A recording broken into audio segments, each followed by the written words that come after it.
Hello guys! Welcome to my channel. So for today's video ay mag-unboxing tayo ng power bank.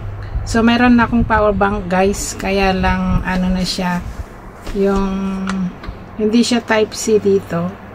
Meron din siyang dual, pero gusto ko yung mas latest ngayon. So product nga pala to ng Nelly.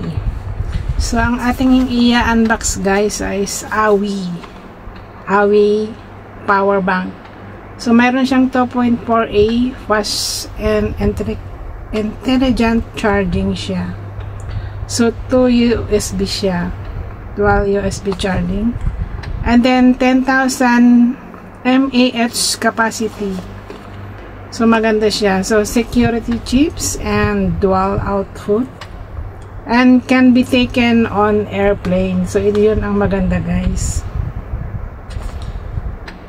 So buksan na natin guys. Pwede nga pala ito guys, ma-charge niya ng dalawang cellphone fully charged. So 10,000 mAh dual USB polymer power bank. So open na natin guys. Fast charging din siya. So it's AWI. So mura ko lang siya binili guys sa Central. So meron na rin siyang USB, and syempre kung ano, meron din siyang manual na box. So ito guys, may ano siya dito, ang on, and may light siya dito. So type C siya, and dual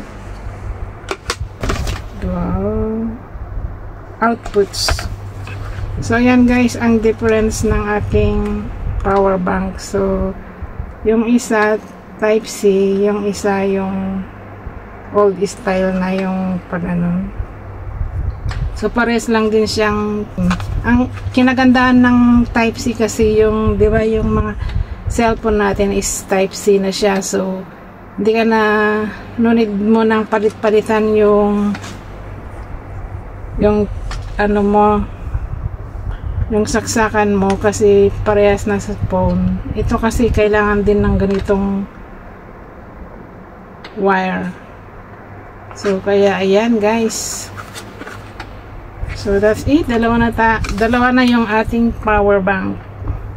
And hindi po ito sponsored guys. So in-unboxing ko lang at binili ko para sa akin.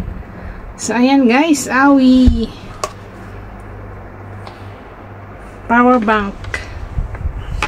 Maganda rin kasi yung mga cable nila guys. Yung ito, AWI din, product ng AWI. Gustong gusto ko yung mga AWI kasi fast charging siya. Ayan guys, oh, original talaga siya. So ito yung aking ano dito, yung hindi siya type C. Ayan. So thanks for watching. See you in my next vlog. Please like and subscribe. Bye bye.